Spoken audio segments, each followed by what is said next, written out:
Hello, everybody, and welcome to another episode of Picture Perfect. I'm your host, Bobby Gross, and guess who's back? Back again. Mike is back. Tell a friend. It's the animal, Mike Batista.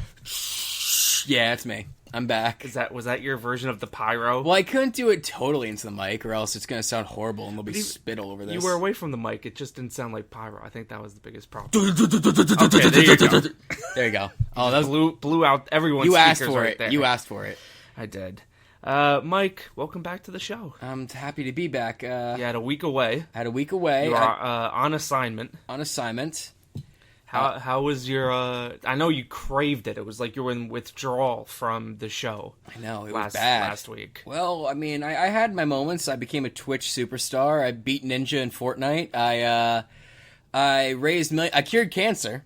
Oh, okay. I cured cancer. And after that, Because that's how you cure cancer, is on Twitch. By beating Ninja in Fortnite, Right. yeah. And then I opened a new soda company. And what's it called? It's called Bangs. Bangs? Bangs. What do they make? They make cream soda. Guys, I really wish this is what I need to start doing.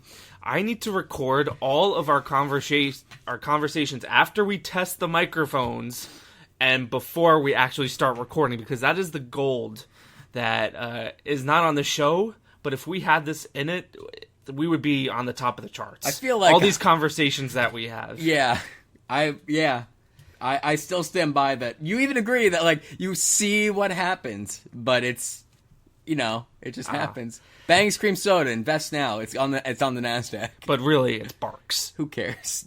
I care. Because you were very aggressive towards me when I said it was Barks, and you It's like, no, it's not Barks, it's Bangs. Because the R looks like an N in cursive. And who was right, Mike? It was you. Okay, there we go. I'm going to leave it at that. So we got a few news stories for today, but we also have a review of the newest release, Scary Stories to Tell in the Dark. That'll be towards the end of the episode. We're going to get through these news stories first, but some house cleaning here. You can find us on Apple Podcasts. You can find us on Spotify. Rate us 5 stars if you could on Apple Podcasts. We're at Picture Perfect. Twitter, we're at Pick Perfect Cast. Facebook, Picture Perfect. Also on YouTube at Picture Perfect. We got a lot of stuff going on. We just announced on our Twitter and on our social media that we're going to be going to definitely. This is set in stone now. We bought the tickets. Yeah. We're going to the Alamo Drafthouse in October for a special screening of Willy Wonka and the Chocolate Factory.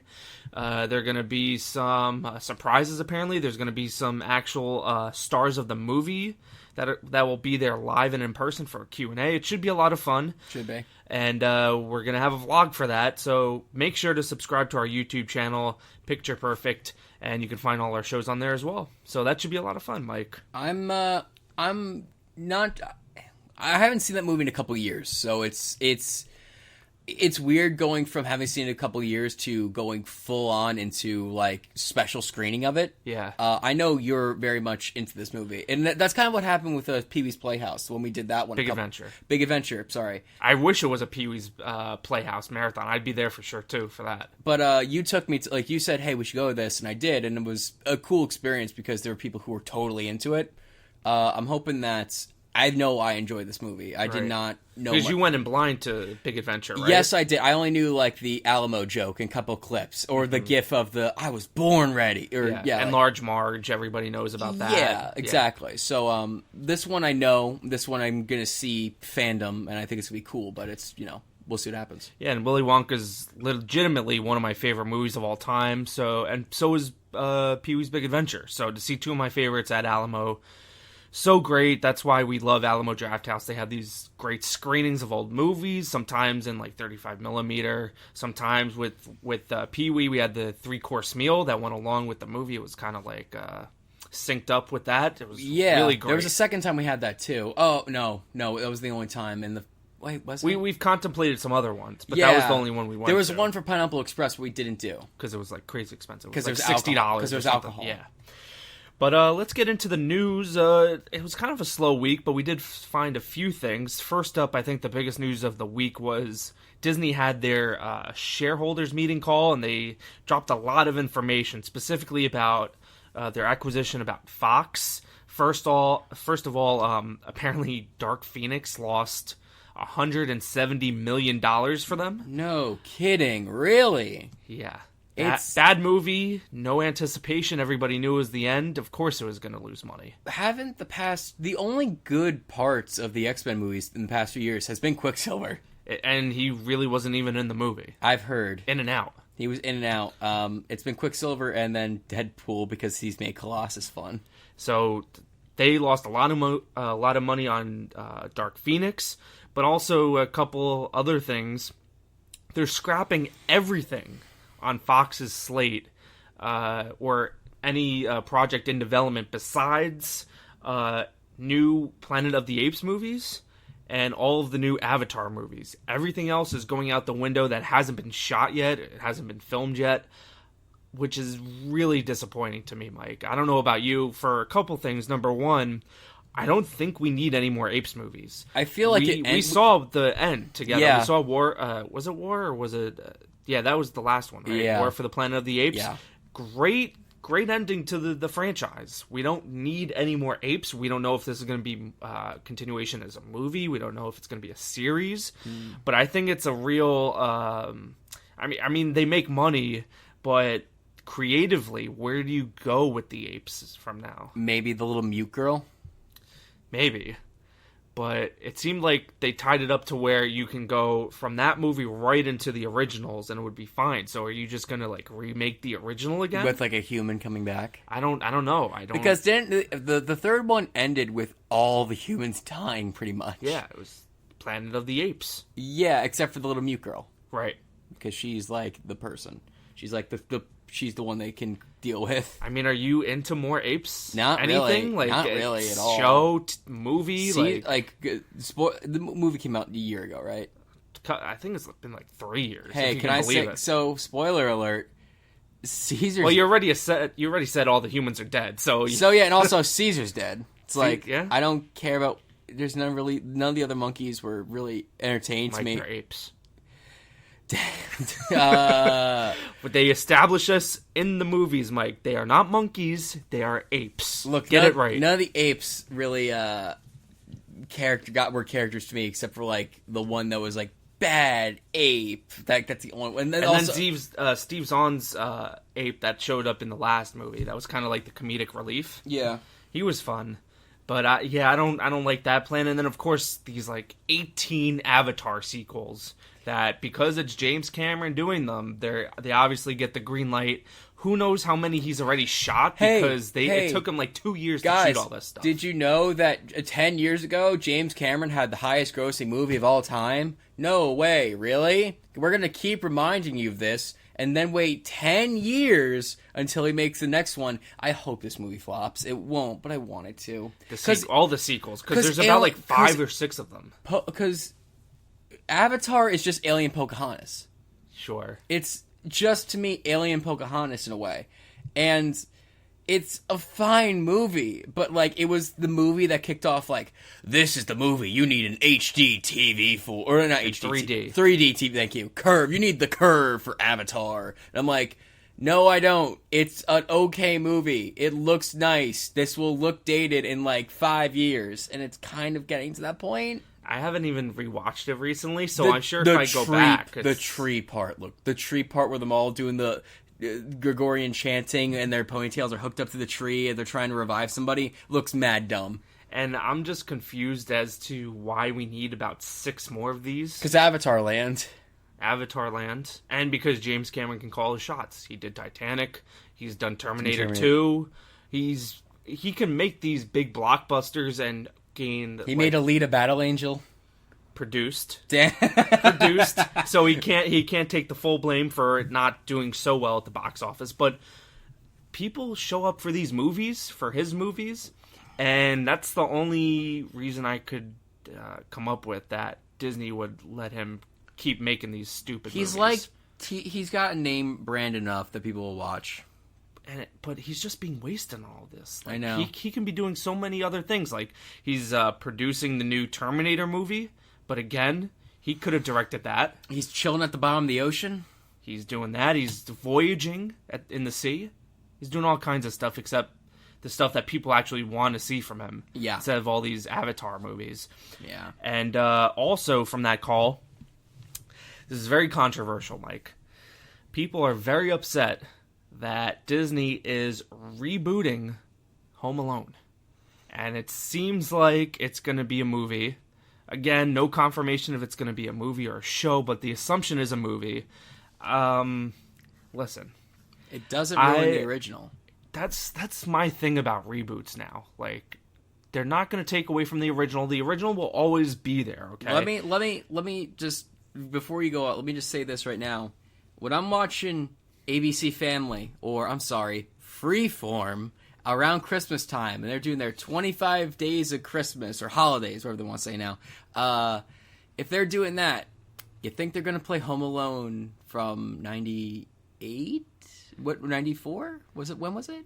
90-something? There's about, 6 sequels to the original Home Alone, and most of them went straight to DVD. The first 2 are the only good ones, really. Correct. I actually watched the third and fourth ones. They're like trash. But anyway, the fourth one's better than the third one. It's like Jaws. But people treat this as such a storied franchise. It was those 2 movies, and then it became a straight to DVD franchise. So do people I get it. Here's the thing I'm going to say. Your AMC / Freeform is going to play the originals, or the first 2 movies. They'll play those, mostly the first one, and they'll play that around Christmas time. If there's a reboot, they might play it once, but it's not going to do them solid. They don't have the TV rights. It's still not become a classic. The movies that have the TV rights are the ones that are going to become the classics, and that's what the original is. Mm-hmm. That's the ones that play on cable TV when you want to shut off your family. And people just feel attacked, I think, because this is the first one and the second one, right? Everybody grew up on these movies for the most part. Yeah. And it seems like this is what Hollywood does now, is they take all of our beloved movies, franchises, and try to reboot them or make way too long of sequels that in between 10, 20 years between movies. And people aren't into it, and we've seen this a lot this year as far as all these sequels that nobody wanted, especially this summer. So yeah. It's is this really a safe bet? Even though, yes, it's Home Alone. It's a cornerstone of everybody's Christmas, but will it actually be successful? I mean, thinking about it now, Hollywood is Kevin McAllister, and we are the Wet Bandits. Kind of. Yeah. We just keep getting up. It's we keep stepping on the nails. We keep getting... the best scene from Home Alone 2 is when Murph's just getting shocked and he turns into a skeleton. It's great. Oh, it's great. But I mean, he wanted, those, Joe Pesci... Or not Joe Pesci, the other guy. I can't remember his name. Yeah, I know who you're talking about. But he was recently talking on Twitter a couple months ago, saying how he would love to do another Home Alone thing. Well, of course, because what else is he doing? He's probably Broadway, I would have to assume. That always gets me too. Doesn't that get you when these kind of minor characters in movies, they get interviewed for something else and the interviewer brings up, "Hey, would you like to do this?" Of course they're going to say yes. They want money. I won't say he's not a minor character. He's on the poster for the second one. Yeah, but a minor celebrity, let's say. Oh, okay, that's better. Minor celebrity. I can't really, but no. Look, it's gonna. If they do a thing, they should probably have it where Daniel Stern, by the way. Daniel Stern, thank you. Wow. Those old bandits should show up for one scene. How actually that reminds me, didn't Pesci do the Super Bowl ad or Christmas ad where he was doing, "Hey, everyone quiet, here's my scene"? I think so. I don't remember, because it was I remember this because it was a very weird commercial where he's watching a commercial within a commercial, and it doesn't even show him. It just shows his voice, and he freaks out. Do you bring back Macaulay Culkin for this? I would bring him back as the pizza delivery guy. That would actually be kind of funny. Because he has a band called, Pizza something.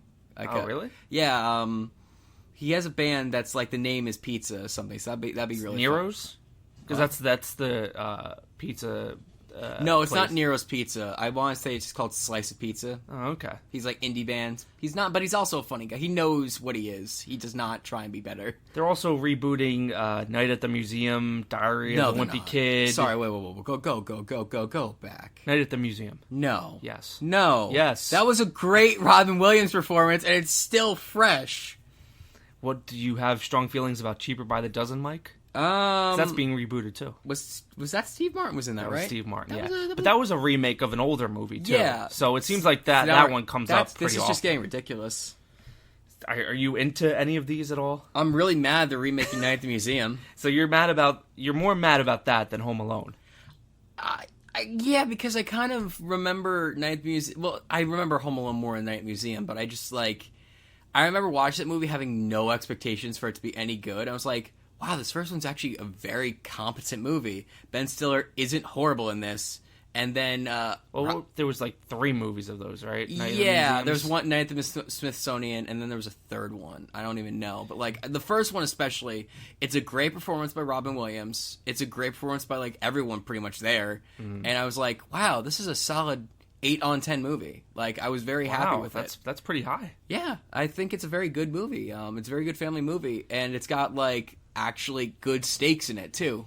So... I don't know. That kind of bothers me. Because I feel like that's still fresh, too. That was, late 2000s. I feel like the last one, the third one, maybe have been within, the past 5 years. Yeah, but, the original is what I'm considering. I want to say it's 2009. Okay. Maybe 8. That sounds about right. Yeah. It was past my time. I've never seen any of the Night at the Museums, but broader picture, I think this is what everyone was worried about when Disney acquired Fox, that they would scrap most of everything that was in development, because now we're not going to get movies like one of my favorites of last year, Bad Times at the El Royale. That is a movie that doesn't get greenlit under Disney. They're keeping Fox Searchlight, which does the little independent movies that usually get buzz around award season, but everything else, because Bad Times was... Who did Hotel Artemis? Is that Fox? That wasn't Fox. That was another smaller company. Okay, because that kind of felt like a Fox movie. I don't know why. But it's concerning, because it's they're taking all of Fox's properties already, rebooting them, making sequels, and I guess you know what the worst part is? It's gonna be starring Disney Channel people. Maybe.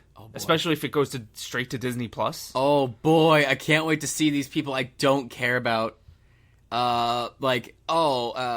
Camp Rock, it's gonna have the Camp Rock cast. Well, High School Musical is being turned into a show for Disney Plus. I'm gonna go shoot myself. I know you're really anticipating that one, Mike. I remember being in Disney World when High School Musical 3 came out, the one with the rookie on the golf course, and everyone was so excited for it. And then the next day, everyone went up to the lake in Disney and was doing the stupid thing that Zac Efron does, where he slams his fist in the lake and he starts singing. I'm like, I hate you all. Stop it. But you participated in that. I mean, of course, it's Zac Efron. Of course. I mean, why is you all doing? I'm the special one. He loves me.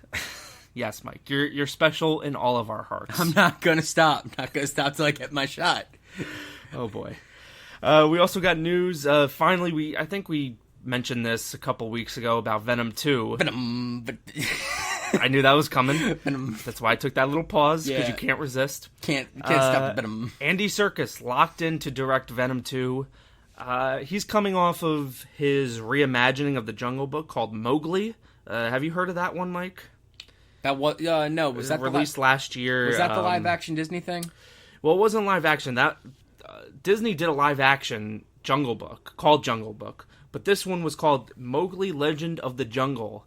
And I believe this was supposed to be released by Warner Brothers last year. But I guess they just weren't confident in the movie, because they did one of those things with Netflix where they sell the movie rights to Netflix and it goes right up on their streaming service. Yeah. So he directed that movie. I haven't seen that one. He also directed a little independent movie called Breathe, which starred Andrew Garfield and Claire Foy. So this is his third movie. Clearly, I mean, I don't know the budget of Mowgli, but... if it's a Jungle Book movie, it's probably has a big budget. Yeah. So compared to what the Jungle Book remake was, I mean, it might not be as big as that. But I mean, that cast list is loaded. It had Christian Bale, Benedict Cumberbatch, Cate Blanchett, loaded voice cast. I've never seen it. I heard it's really, really dark. So it begs the question, is that the direction that Venom 2 goes? Does it take kind of the campiness of the first one and maybe change a few things, or does it completely go a different route where it goes dark? What do you think about this, Mike? I think you're gonna get a Deadpool 2, where it's Deadpool 1 was very much camp and was like, I gotta save the girl, and then Deadpool 2 has camp, but then there's also kind of like serious points when it's like you're not sure how to feel, like there's all those like death and like purgatory scenes sort of thing. Right. I can totally see Venom 2 having camp where it's just like the beginning is Eddie and Venom, like, I almost did it unintentionally. I know you did. I was like, it's just like coexisting for a few, and then like maybe they're walking in a park, all of a sudden a dog disappears, and it's like, wait a minute, something like that. Yeah. And then there might be a point where Eddie kills someone that he cares about by accident, and it's like serious stuff, or Carnage gets him, Mm-hmm. Something I could see it going into a more half and half sort of tone where hopefully it still stays strong, because Venom wasn't intended to be funny, but it was. I think it was in certain scenes, like the restaurant scene. I mean, come on, you got to see that one coming. Yeah, but there's also, I was kind of a loser, like you. On my planet, I'm a loser. I'm like, or the Venom kiss. That's kind of awk. What I'm questioning is because you got to think that Sony really wants Spider-Man in this universe eventually. I feel like if they keep this campiness for Venom 2, how do you integrate the two? Well, Spider-Man's already campy in his own way because he's like a obnoxious piece of shit. Well, kind of, but it's not, his movies in the MCU aren't campy. That's true. And this is supposed to be in the same universe, I guess. Sony's setting it up. But how do you bring the MCU Spider-Man into a Venom universe, which is just so cheesy and just out there and bizarre? I would say you can't put Spider-Man in San Francisco. You can't do that. My guess is that now that he's a full Avenger, that Eddie has to leave. Ooh, it could be he can't stay around the people he loves because he's losing control, and so he leaves. He jumps on a train, and he ends up in Newark. Oh, okay. Oh, Newark, not even New York. Oh, no, he's going straight to Newark, Penn Station. Exactly. Okay. It's gotta go right to Newark, so he's across the river. That's certainly unexpected. I mean, gotta go hang out with Jared Leto. And also, it came out that Tom Hardy is co-writing the script. Now, we don't know if he was involved in the first one, but even before the first Venom came out, he said that he was a big fan of Venom. Yeah. So I have to wonder, even though he had to have known what he was doing on the first movie, that it was just, he knew what kind of movie he was in. Yeah. I wonder if that's the direction that he actually wanted for the film, and maybe he kind of had the feeling like, all right, let me get this first one out of the way, and maybe for the second one I'll have more creative control over the character, more creative control over the sequel. Kind of like what Ryan Reynolds did with Deadpool. Kind of, yeah. So that's kind of cool. It'll be interesting to see if it's more serious. But Mike, the bigger question: do we get another end credits song by Eminem in Venom 2? Because we know how much you love that song in the first one.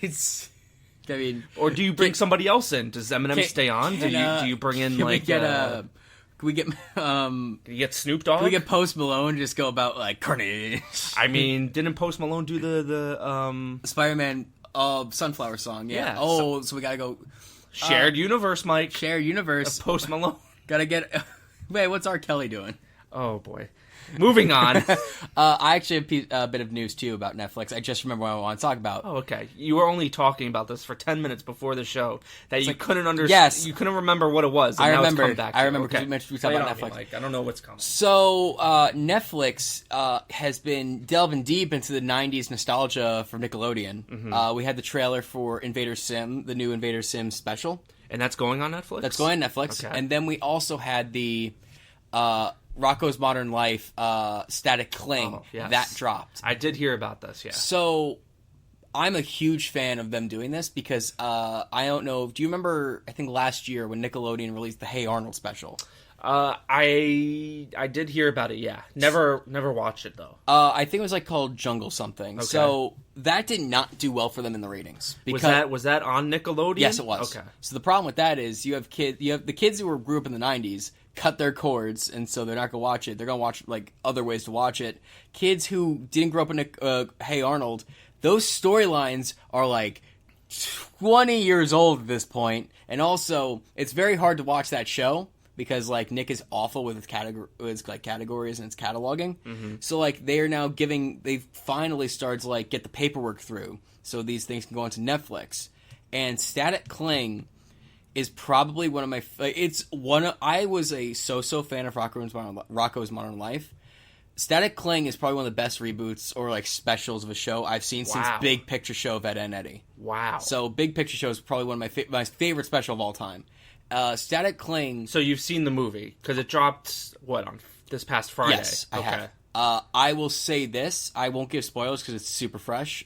It's Rocco satirized the 90s because it seems like a lot of the things were about him versus parents. Mm-hmm. In this show, in the special, he's taking on like the 2000s and like stuff now. And of course, there's gonna be a jab at Starbucks or like dark DC movies and like also like hot topics. So it's kind of meta. It's in meta, sense. but the entire premise of the special is Rocco wants to get his old cartoon brought back for a reboot. Oh, so it's like so good. So it's more of a special, not like a full-length movie?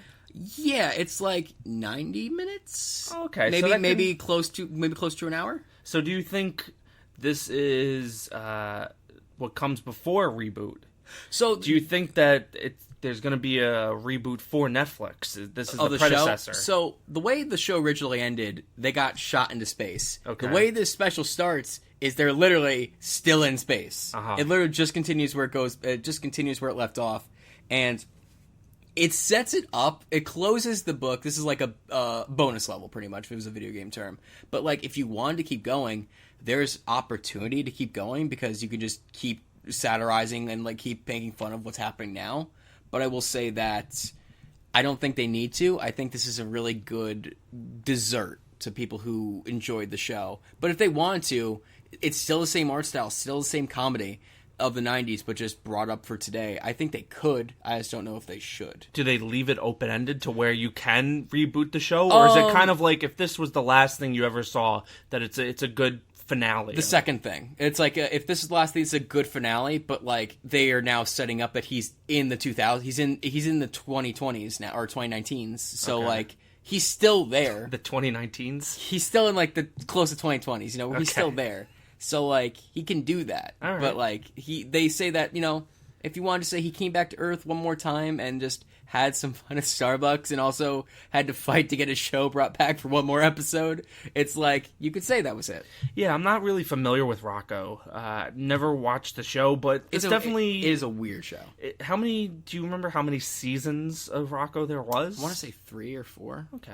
Something like that. I believe, and Hulu has a lot of the Nickelodeon stuff. So I wonder if you can find the show on Hulu, and then you go to Netflix to watch the movie. That might be it. Yeah. Okay, so that's interesting. But what was the name of the special again? Rocko's Modern Life Static Cling. Okay, and that is available right now on Netflix. Available right now, and the next thing they got is Invader Zim. I forget what that movie's called. It's like something Attack of the Glorb, probably. Okay.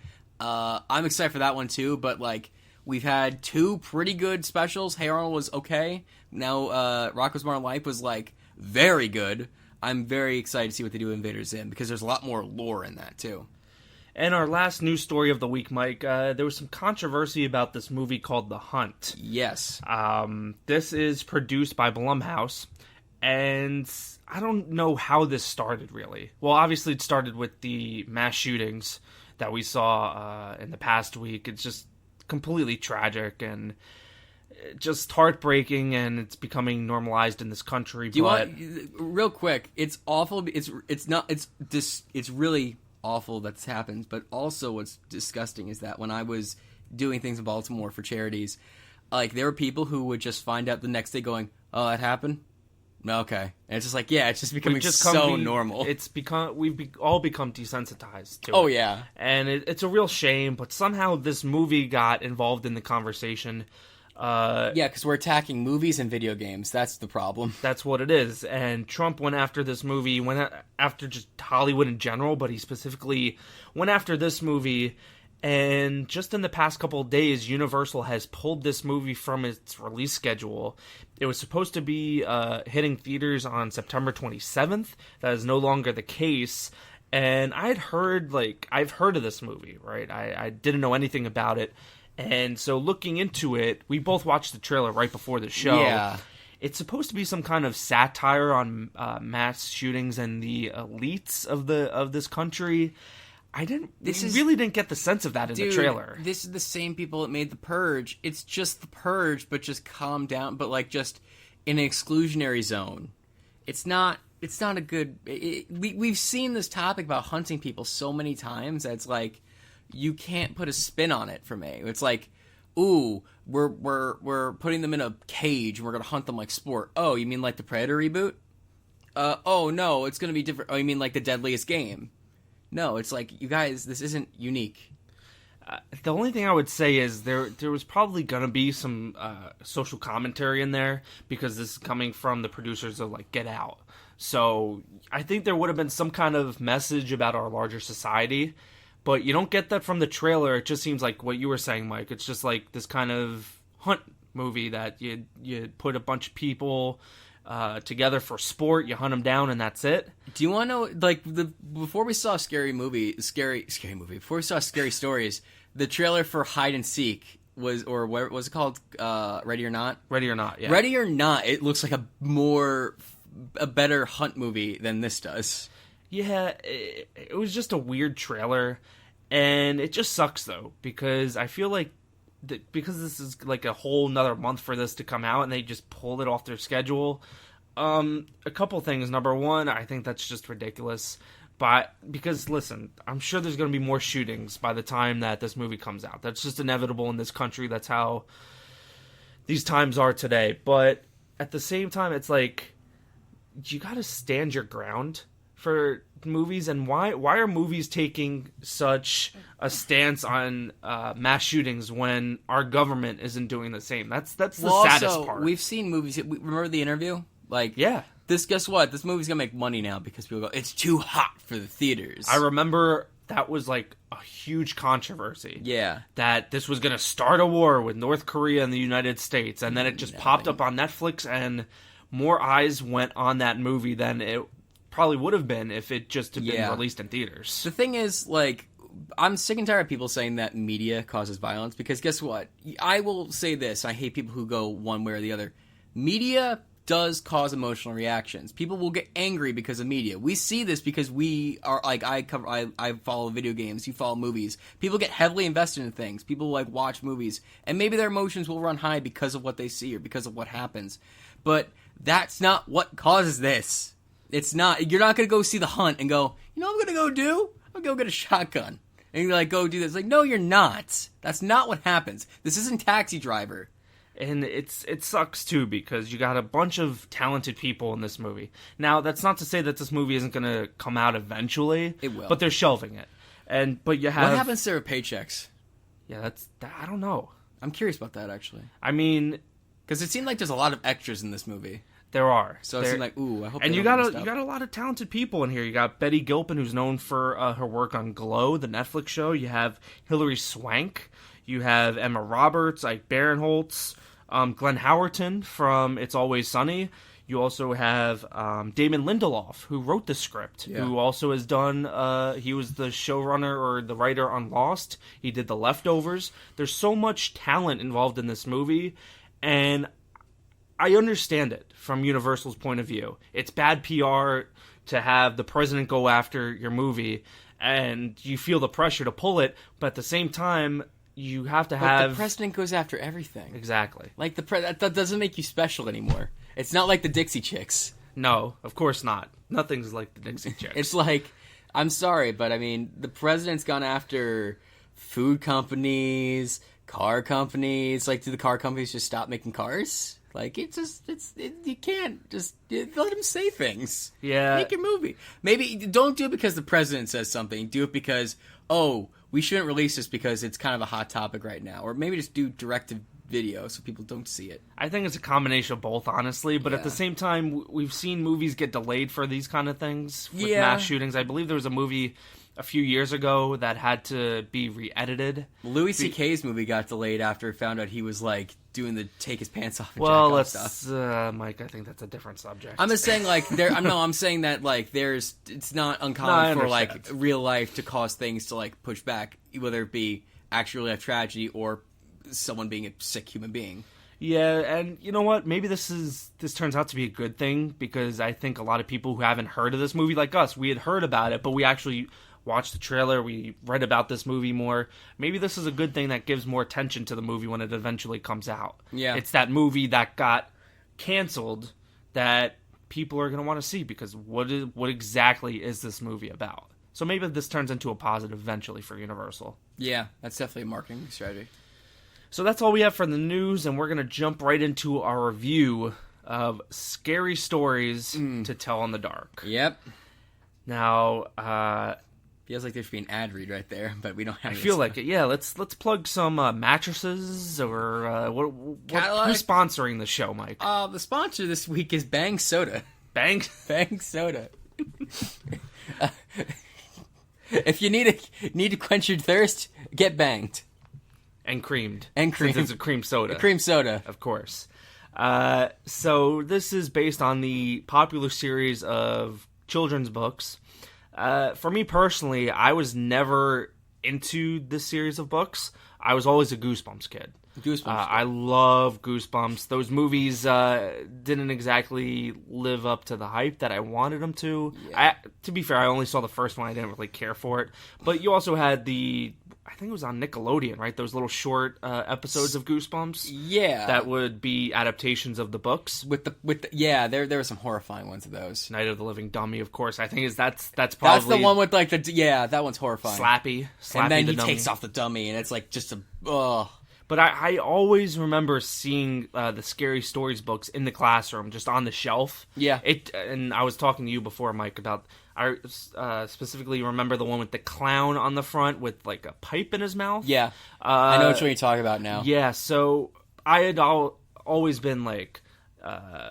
I knew of these books, but I never got into them. What about you, Mike? Were you a fan of these series of books? So I didn't read a lot as a kid, but I did read these books. And I remember that when I saw that this was getting made, I was really worried because I thought, is it going to be like VHS, where it's just a bunch of anthologies sort of thing? Same. I didn't know what to expect from this movie as far as structure went. But in terms of, like, it seemed... I can't say I read them all, because I don't know how many there are. They could have made more after I got older. But I saw a lot of the stories that I read as a kid put on the screen. I thought, that's terrifying. It's still terrifying. I was familiar with it, and I think that it did do a lot right in terms of this, in terms of keeping it, making the stories true to life while also giving there a cohesive, overarching direction. So I think this is a problem with a lot of adaptations of books, that a lot of people feel like something's lost in translation when it comes from books to films. Would you say that this is a good adaptation of the books, or the best possible version that you could do? Because they're very short stories, aren't they? Those stories. Yeah, so they're like 2 to 3 pages. Yeah. So I mean, what could you possibly do other than what they did in this movie? So, like, there's certain parts where they take liberties, if I remember correctly. So there was one story that always stuck with me, and when I saw it was in the trailer, I got really freaked out. And I told you beforehand, I can't handle this one. It's the spider one, and we'll get into that in a few minutes. But the spider one, she's not in the movie, she's at a play.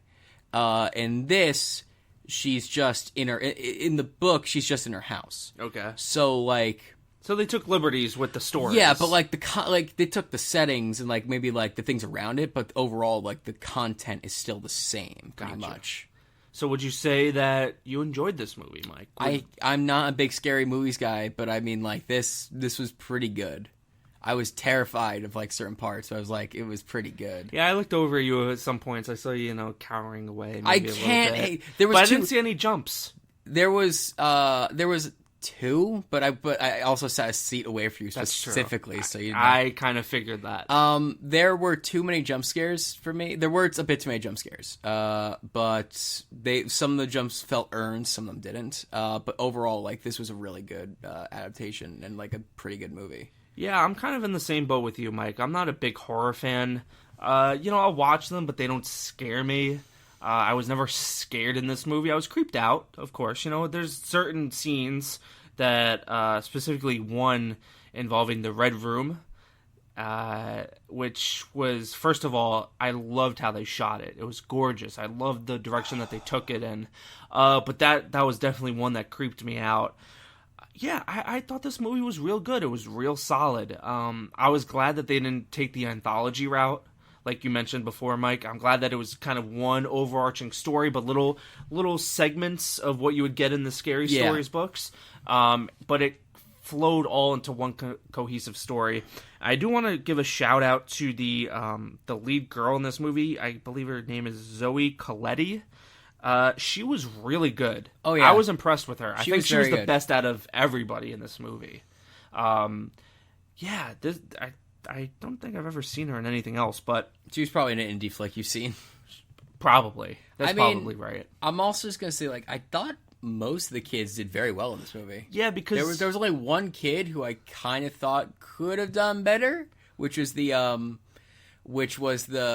Red Room kid whose name I can't remember. Yeah, I thought the same way. That was Augie. Augie, yeah. Yeah. Played by Gabriel Rush. Sorry, Gabriel, you just weren't that good in this movie. He was fine. He was fine. I just feel like there was times where it's like, It's very hit and miss though with these kind of horror movies where they're usually low budget. They're not very.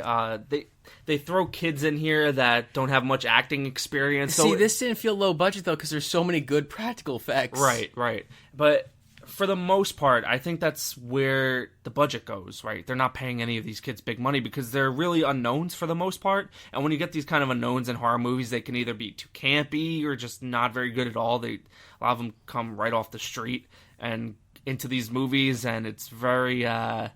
It just doesn't work. Yeah. But I thought most of the kids in here were good, except for the one that we mentioned. Yeah.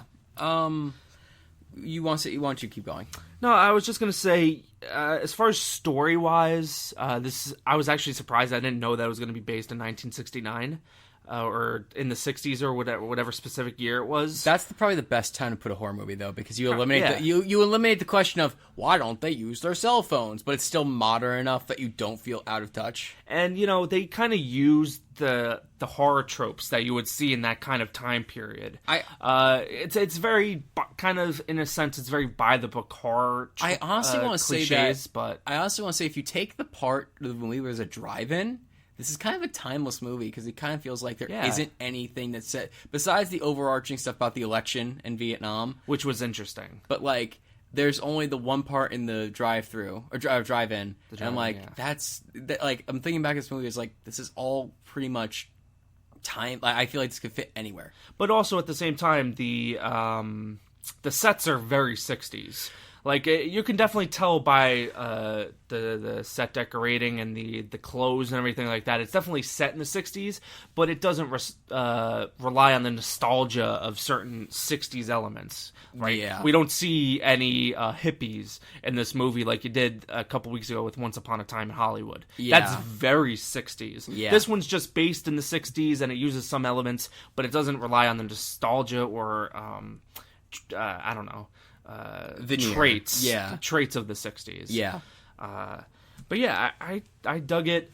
I want to ask you though about, because you did mention the Vietnam and the Richard Nixon stuff. Do you have any kind of interpretation? I'm trying to figure out, because there's definitely a political angle to this movie, which is kind of surprising because I feel like this movie is kind of directed at kids. Like, this is a PG-13 horror movie.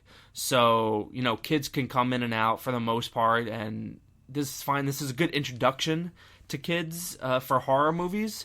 but will they really understand the whole the politics of the 60s that are frequently brought up in this movie? Kids nowadays might, because they keep thinking, because I honestly think kids now know Nixon is just a bad guy, when there's more to it than that, in my opinion, but people just kind of know Nixon as like, oh, he's like our current president, so they kind of just know that. So kids might see that, and they might know who he is, and they know what Vietnam is, you know? Yeah, but did you get a grasp on what it was trying to say? Not at all. I think it was something like... I think we're too dumb for this, Mike. I'm sure there's a clear message here. There was probably something about, like, telling the truth. Ooh! Telling the truth, and it's Nixon. Okay. There's that. That makes sense, because... Well, we don't want to spoil the movie. We won't spoil the movie, but there's an entire subplot about something being revealed, and now I'm thinking about it, it's like, wait a minute, ooh, Nixon. So that's definitely interesting. That's interesting. It's just a little bizarre how, you know, in a horror movie they would keep bringing up these angles of Nixon and Vietnam. Like one of the characters in here is Ramon. And I think you went to the bathroom for this part, Mike, but he's being interrogated by the cop, and he finds out that he didn't go to the war. He skipped the war. He's a draft dodger. Because it turned out that his brother was killed in the war. So it was interesting, and it had like so many elements that involved Vietnam, but that's a great point, Mike. I kind of subconsciously thought about that, but I think truth is a big element of this movie, especially with the so-called villain. That everything revolves around this character. They kind of are a villain. And her truth and everything like that. But yeah, the only thing I will say that kind of brought this movie down for me is I didn't see, like, it's very clear that the director, I'm not even going to attempt to pronounce his name. I think he's maybe Russian he's Norwegian. It's very clear that he wants to pay tribute to those kind of 60s horror movies. I just wish that he kind of went more practical, because you mentioned that you saw a lot of practical effects. I saw a lot of CG in this movie. All right, so there are four stories in the movie that I can think of right now. 2 of them have practical, 2 of them have CG. So right.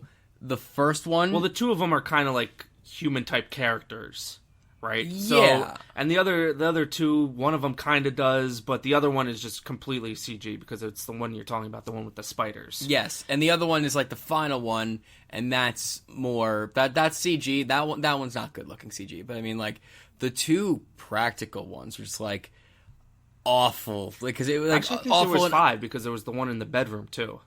Oh yeah, so there's 3 practicals, and I was gonna say that one in the bedroom wasn't practical. It looked very CG to me. I thought that was practical. I don't think so. I thought. Oh, I guess we're gonna. I'm. But like, deadlocked. it's like. But no, let me hold on real quick. Yeah. They were great, but they were awful in the sense that, like, oh my god, they're just so like, they were gross and the creepy ones to that me. were practical looked great. Those were the creepiest ones. But when it had the CG with the spiders and stuff, that didn't really affect me, because it didn't look as real. It got me because I told you before, and I can't take body horror. You have a connection to that story. I was like, nah. I'm not doing this. I just wish that it went like full practical, just to feel like it was like a 60s movie. Because so if you wanted to dump spiders on the girl's head? That's fine. I'm fine with that. I wanted it to be like, because you're paying tribute to those kinds of movies, I wanted it to feel like that. And I just felt like, I don't know if you can use CG in this kind of movie where it's so reliant on paying tribute to those 60s movies. Yeah. I mean, I really thought that like 3 of those were practical, but like, if in the end, if people say it looks good, it looks good. I will say that the part I was cowering in with the bedroom scene, where it was just a screaming face, that was probably CG.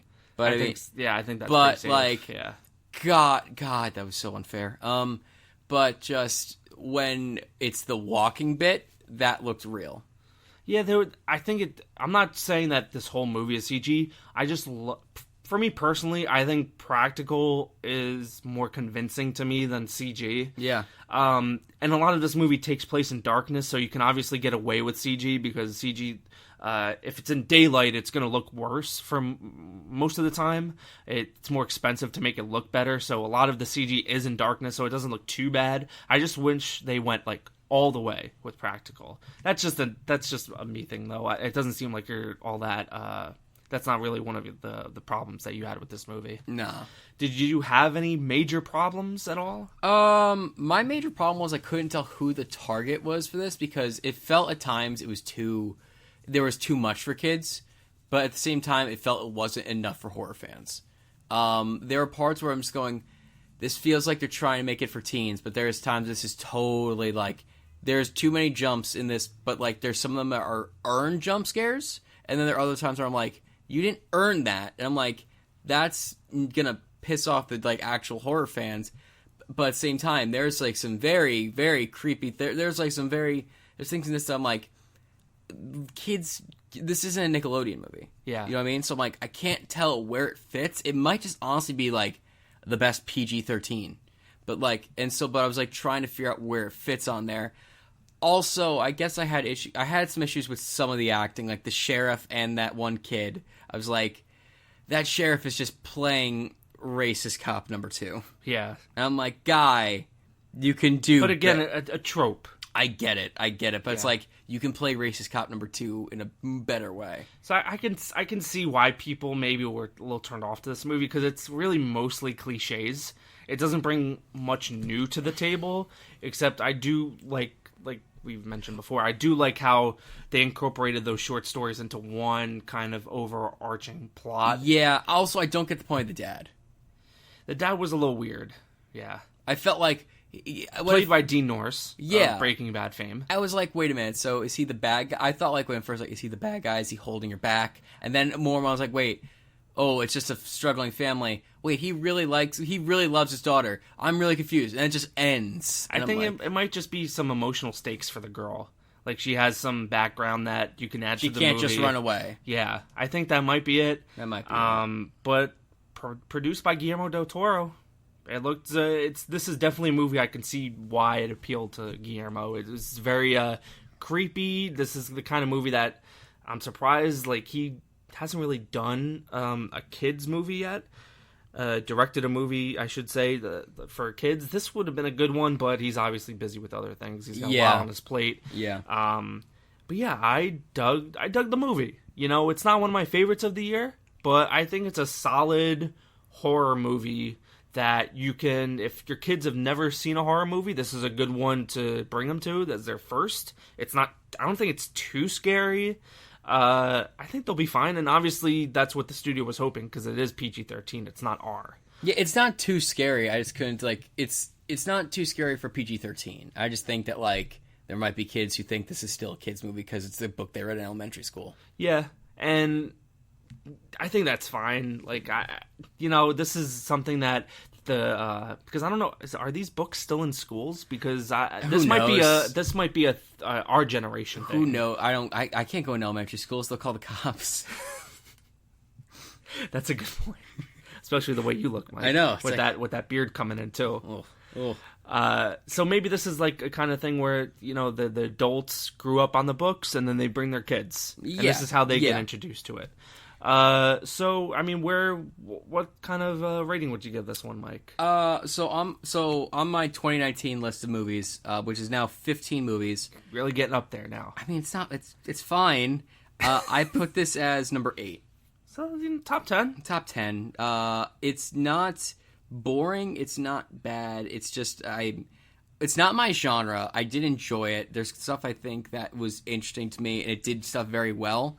I just don't think I would necessarily see this again, and they set up for a sequel, so I'll probably. Oh yeah, that's kind of, I hate when movies do that. And I'm like, it's like the last minute is like all sequel setup.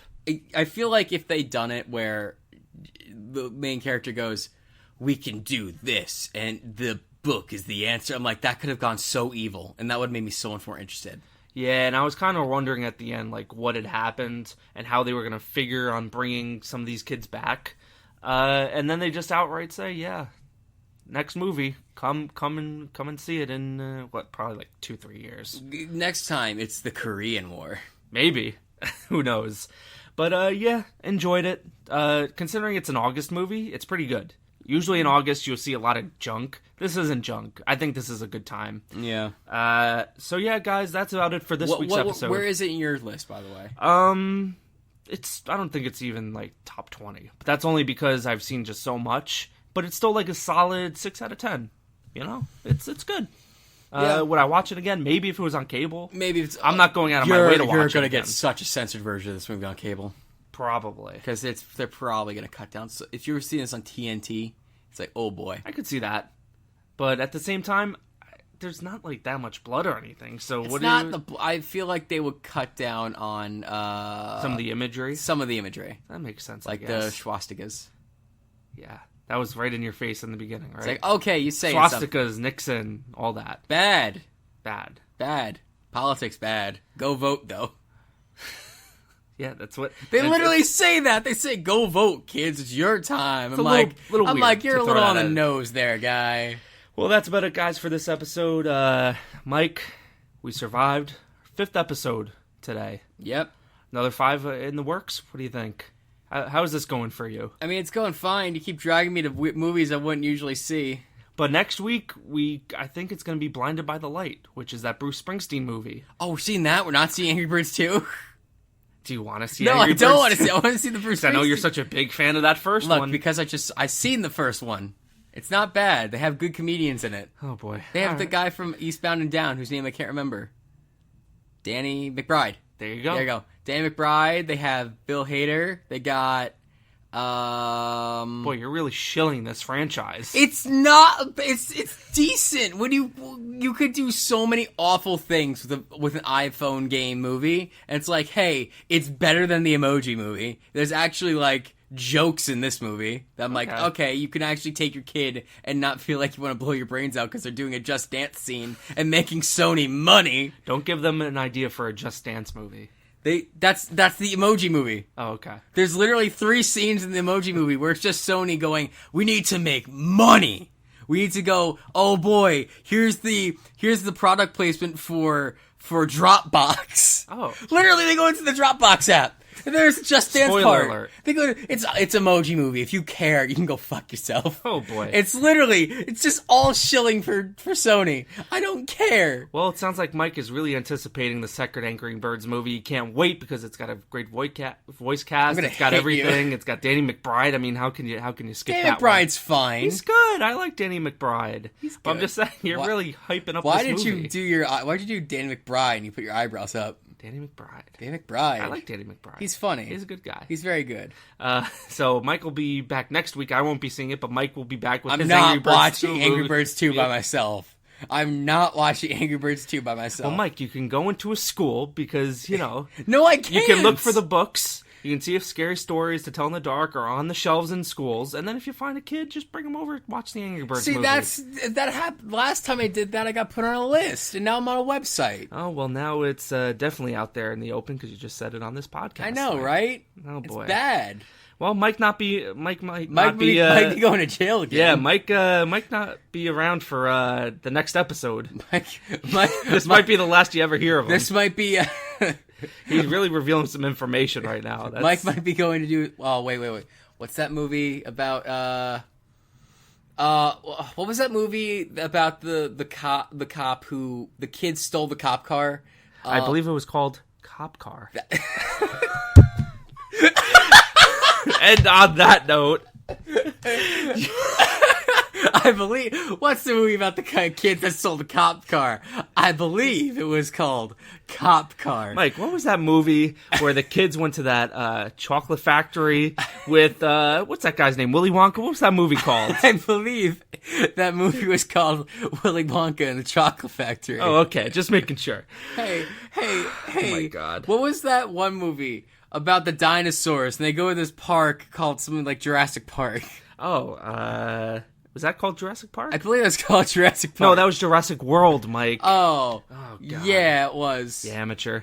Anyway, to wrap this up, finally, you can find us on Twitter. I'm at Bobby is Gross. Where are you at, Mike? I'm at MichaelB_96. You can find the show on Apple. You can find it on Spotify. Please rate us 5 stars on Apple. It really helps out the Please podcast. subscribe to us on YouTube for upcoming vlogs. Yeah, new episodes every Monday. Twitter, we're at Pick Perfect Cast. On Facebook and YouTube at Picture Perfect. Yeah, guys, that's about it. Thanks for listening, and we'll see you next week. I'll see you at my parole hearing.